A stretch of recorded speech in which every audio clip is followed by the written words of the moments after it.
เอาเนาะพี่น้องสำหรับคลิปนี้ป้าพรก็ได้มาอยู่ที่บ้านน้องลินดากัญญาเนาะก็คือสิได้มาอัปเดตเฮือนซานทางน้องเพิ่นน่ะเนาะตอนนี้หาทางสร้างกำลังจะเฮ็ดโครงหลังคานะพี่น้องแต่ว่าแป้นนะเพิ่นปูแล้วตั้งแต่เมื่อวานนี้แล้วเนาะและมื้อนี้เพิ่นก็ใส่เส้นผากับติดตั้งวงกบก็ถือว่าสำเร็จแล้วเด้พี่น้องตอนนี้เพิ่นกำลังเฮ็ดหลังคาเนาะแต่ว่าผู้ที่ซอยเรืออันบ้านน้องลินดากัญญาก็เป็นทางพี่เปิ้นนะพี่น้องกับแฟนเพิ่นสื่อดาเนียเนาะอยู่ประเทศสวิตเซอร์แลนด์นะพี่น้องตอนนี้นางบที่ยังเรือน้ำพรอยู่ยังเรือ13ล้าน4แสน1หมื่นกีบนะพี่น้อง13ล้าน4แสน1หมื่นกีบเนาะแต่ว่างบ13ล้านนี่ก็หักค่าสร้าง10ล้านนะพี่น้องหักค่าสร้าง10ล้านก็ยังเหลืออยู่3ล้าน4แสนเนาะ3ล้าน4แสนนี่จะบ่พอนะพี่น้องจะบ่พอสังกะสีเนาะพอสังกะสีนี่อาโลซิงอะไรเนาะก็คือ8ล้านกว่ารวมทั้งแป้นลมรวมทั้งน็อตเนาะมีแต่ว่าสิแจ้งทางผู้ใจดีเพิ่นอีกทีเนาะว่าบ่พอนะพี่น้องส่วนทางเอื้อยลิซ่าเนาะเอื้อยลิซ่าเพิ่นก็ทักเข้ามานะพี่น้องเพิ่นก็บอกว่าอีหยังสิบ่พอบ้านน้องลินดากัญญาบ่พอก็บอกเพิ่นไปแล้วล่ะว่าอันนั้นสังกะสีบ่พอเนาะพองบทางที่เปิ้นนี่ก็เหลือ13ล้านนี่ก็ให้ค่าสร้าง10ล้านยังเหลือ3ล้าน3ล้านก็เอาไว้ซื้อสมมุติว่ามีผู้ใจดีท่านอื่นซอยเข้ามาเนาะ3ล้านก็สิไว้ซื้อกับปูแน่แล้วก็พวกไม้เพิ่มแน่นะพี่น้องบางทีไม้ก็อาจจะบ่ได้ 100% นะหมายถึงว่าบ่ได้พอ 100% เนาะคือมื้อก่อนก็ซื้อ5โตเนาะพี่น้อง5โตก็1ล้านกีบถือว่าไว้เนาะเพิ่นเฮ็ด3มื้อเนาะพี่น้องก็ถือว่าเฮ็ดโครงห่าง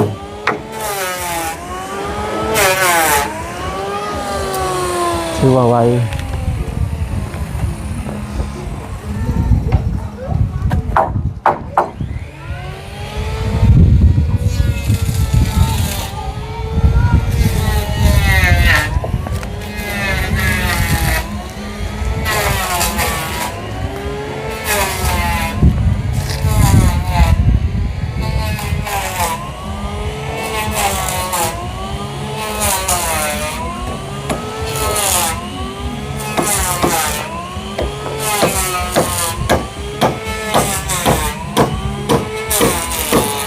แต่ว่าไม้บันไดนี่ต้องได้สั่งมาอีกพี่น้องเลยไม้บันไดกับขันบันได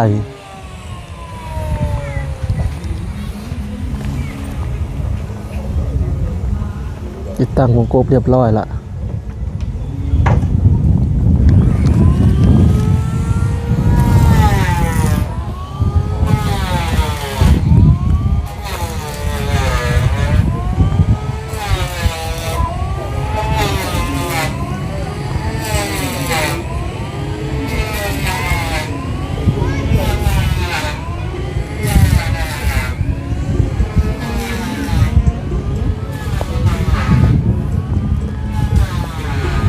แต่ก่อน6พี่น้องเอ้ยป่าติ้วป่าเต้าตรงนี้เนาะทางเจ้าของดินเพิ่นบุกเบิกออกถือว่าแปลนเติร์ดทางเจ้าของดินเพิ่นบอกว่าตั้งแต่ซื้อดินแถวนี้นะบุกเบิกประมาณ 3-4 ครั้งนะเพิ่นว่าเนาะประมาณ 2-3 ปีบุกเบิกเถื่อถือว่าแปลนแต่ว่าทางน้องลินดากัญญามีห้องน้ำเนาะพี่น้องเพิ่นจะได้บุกเบิกถ้าแม่นว่าเพิ่นบุกเบิกตอนหน้าทางน้องๆบ่มีห้องน้ำนี่คือว่าแย่เติบแล้วเพราะว่าปกติเพิ่นเข้ามาถ่ายแถวนี้แหละเพิ่นขุดคุมคุณยังหั่นนะพอดีห้องน้ำแล้วประมาณเกือบอาทิตย์หนึ่งทางเจ้าของเพิ่นก็บุกเบิกเนาะแต่ว่าดินเพิ่นนูนคักเลยนะพี่น้องถือว่าได้ดินนูนอะไรบนนี้บ่อยากถมเลยอันนั้นก็สิเป็นบ้านน้องไก่ทองแนมเห็นชัดเจนนะพี่น้องประมาณห่างกันประมาณ100 เมตรเนาะจากเรือนน้องลินดา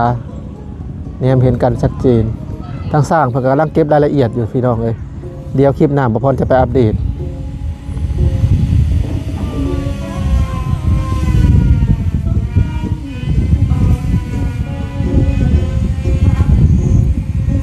แล้วก็อีกในไว้นี่บ้านน้องไก่ทองกะสิได้ขึ้นนะพี่น้องสิได้ขึ้น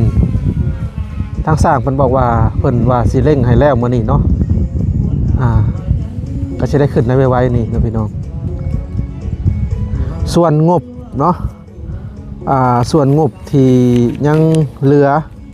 การสร้างบ้านน้องไก่ทองกะยังเหลือ6ล้านนะพี่น้อง6,380,000 กีบเนาะ6,380,000 กีบคิดก่อนก็ได้จ่ายค่าสร้างมันไปแล้วนะพี่น้อง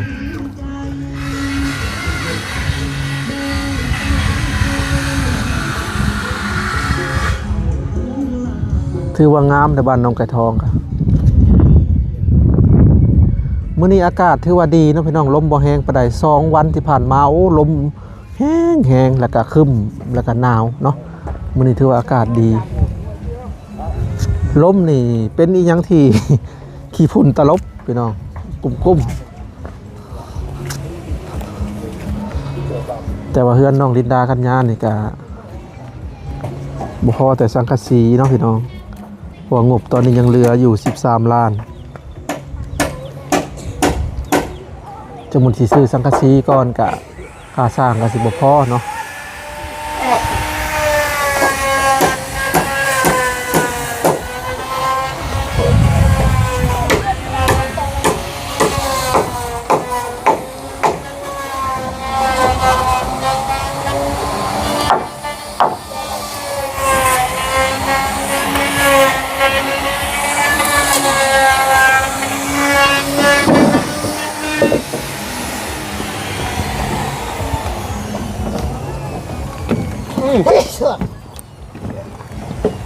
สวนสา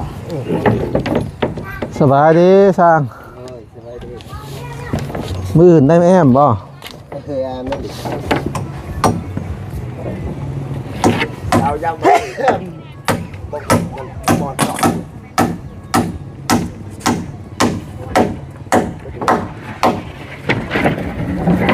ไม่หรือบ่ไม่พันไม่เป็นเนาะลายดูดิเชื่อนะยากันปวกยากันปวกสิยากันปวกนี่ใครอยู่แล้วเส้นนี่แหละ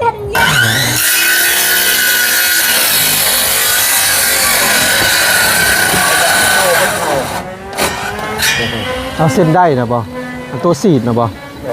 อ๋อโตกันปวกอะไร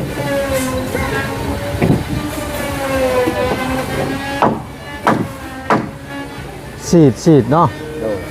เดี๋ยวมื้อหน้าสิซื้อมาละสีด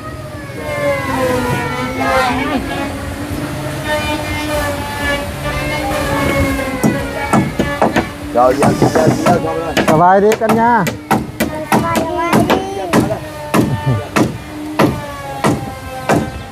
ป่องเอี่ยม2 ปองห้อง1 2 ปอง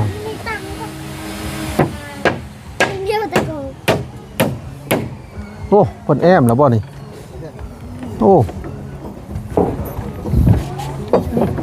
แอมแผ่นแรกแล้วนี่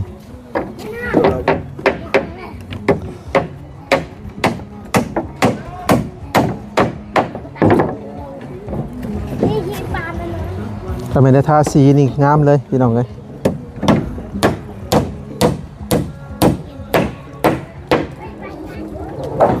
ทาสีนี่ก็ต้องใส่งบประมาณ3 ล้าน 4 ล้านขึ้นไป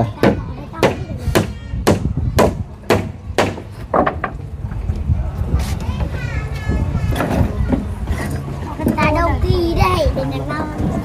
นกีจะตายอยู่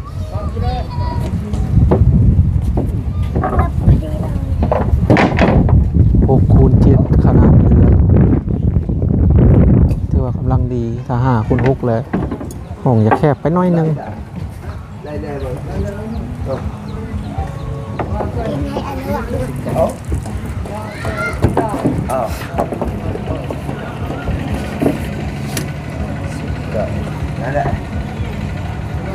ประตูใครออกทางด้านนอก พี่น้อง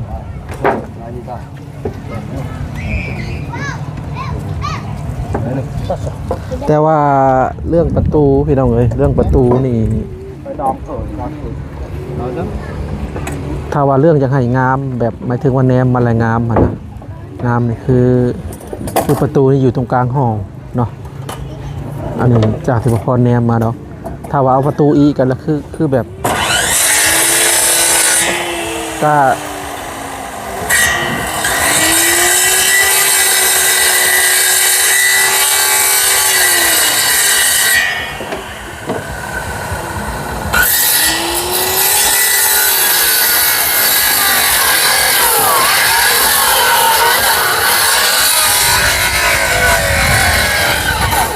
mudah loh hay campur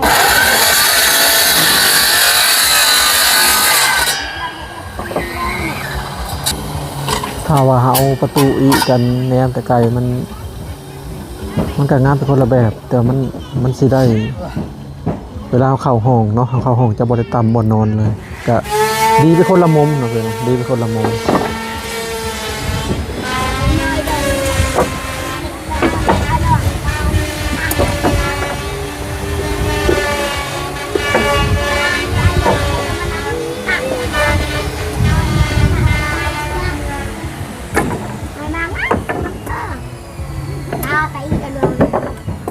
ฟังนี่แล้วว่าน้องช่างแอมเนาะฟังนี่บ่ แอมตั้งหน้าแก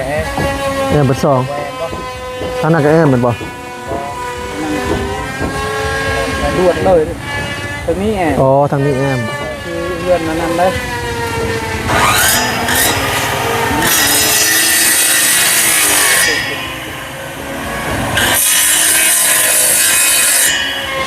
ทางนี้ใส่ลูกปิง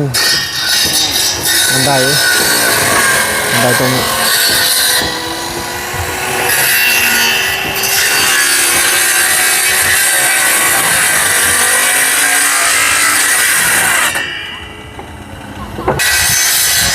สบายดี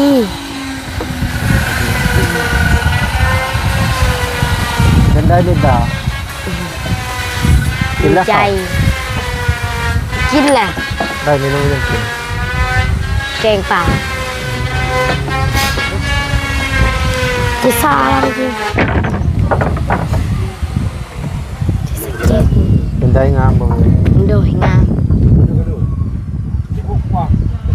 งามบ่ โดย นอนดินดาสินอนห้องได้ นอนห้องใดก็ได้ ห้องนี้บ่ โดย สองห้อง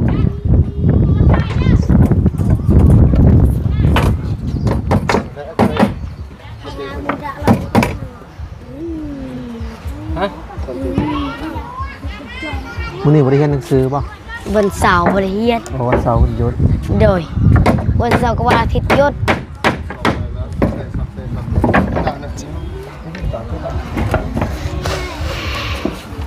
เป็นหยุดเนาะ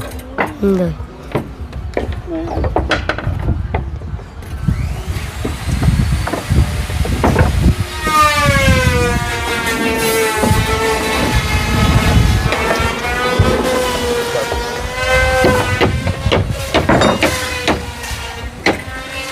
ตื่นได้ละเว้ยตื่นได้มึงเลยเวทกันนะ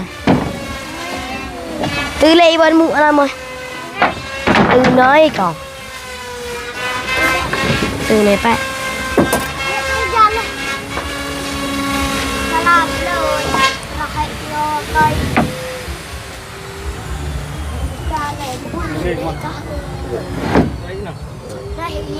ตะวันตื่นนะ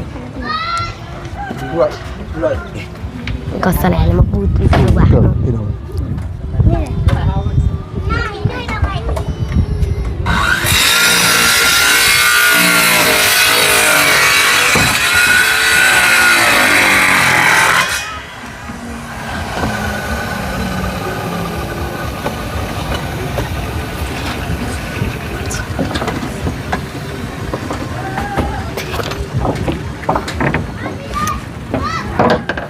เยอะกับยา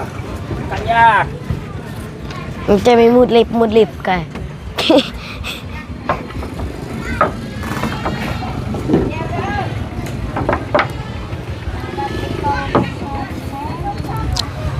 nay em tuồng cầu và cái coi chụp lại cái nào lâu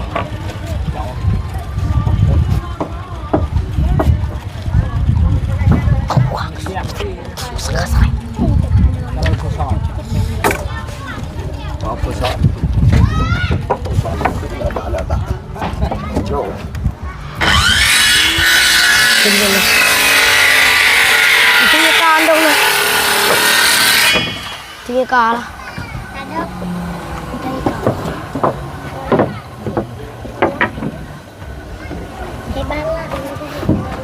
Nhìn liệt như vậy.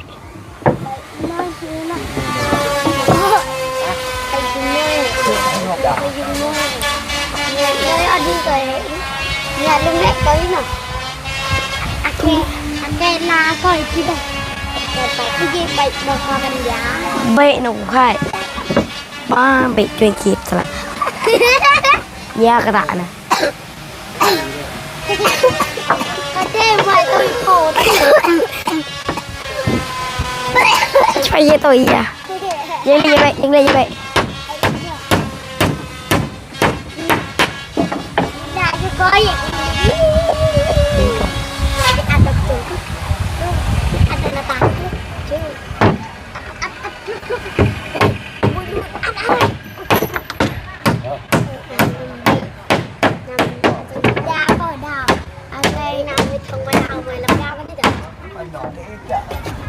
Còn tung đi. À, tôi lật đó. Lật đó con kẹp mày. Đời đồng hành như các bạn. Đời đồng hành. Ui, tao tiếc rồi.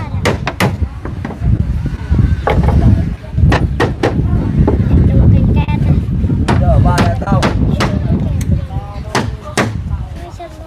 lo đây chi lo lâu lắm ra tiền đây chi lo vào đây hạ sao tiền à yeah yeah vào đó chụp vào đèn một đèn đó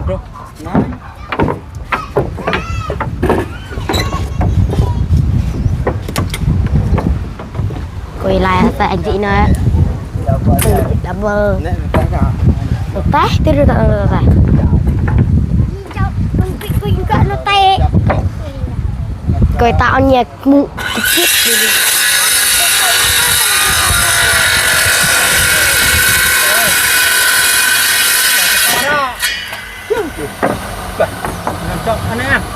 cho ta là mi tao thì cười chọn đéo cái lớp mì là lụt chọn nó chọn bám bờn mà cái chàng tỏ nó có đằng ăn cho bơn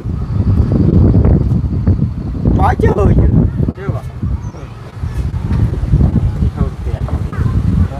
tại mình rừng cái nước rami mi apa cái baik rami mi apa cái là terang ấy ta nếu cái ngoài đợi rồi sang sẽ tàn rồi cứ nói thế tạ xâm nê bơn đông cái này bơn xâm khăn không cái tụi kiếm tại là luôn cái đá có luôn được của mình bơn bơn luôn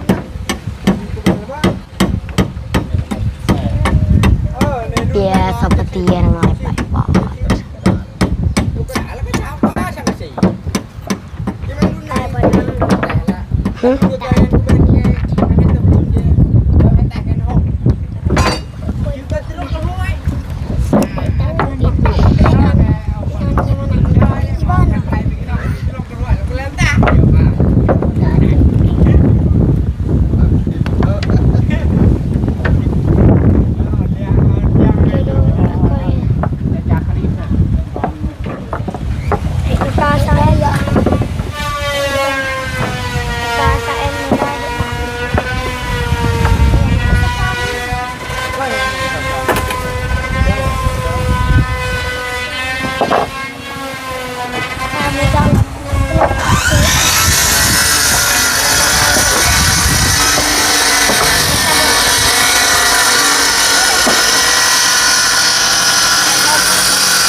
เอาแล้วพี่น้องตอนนี้ก็มาฮอดช่วงท้ายคลิปแล้วเนาะซึ่งสำหรับคลิปนี้ก็เป็นการมาอัปเดตเรื่องชานทางน้องลินดากัญญานะพี่น้องทางสร้างประเทศก็ถือว่าไวนะพี่น้องก็ถือว่าไว3 วันก็ถือว่าได้ใส่เสื้อผ้าเรียบร้อยละและเพิ่นกำลังมุงเพิ่นกำลังแอมบ่แม่นมุงเนาะกำลังแอมทางด้านหน้าก่อนมื้ออื่นเพิ่นก็สิมุงมื้ออื่นเพิ่นก็สิแอมเต็มระบบนะพี่น้องเนาะสิแอมเต็มระบบมื้ออื่นนี่ก็ได้จะสมเพิ่นว่า2 อาทิตย์กว่าๆให้ได้ขึ้นนะพี่น้อง2 อาทิตย์กว่าๆให้ได้ขึ้นเนาะจังได้ก็ขอบคุณทางพี่เปิ้ลเนาะอยู่สวิตเซอร์แลนด์นะพี่น้องที่ช่วยเหลือน้องๆในทางนี้เนาะแล้วก็ขอบคุณผู้ใหญ่ใจดีทุกท่านนั่นแหละที่เคยช่วยเหลือทั้งน้องลินดากัญญาลูกกำพลอยนะพี่น้องบ่มีพ่อบ่มีแม่เนาะเอาพี่น้องเอ้ยสำหรับคลิปนี้บ่พรขอตัวไปก่อนเอาไว้ EP หน้ามาพอกันใหม่เด้อพี่น้องสบายดี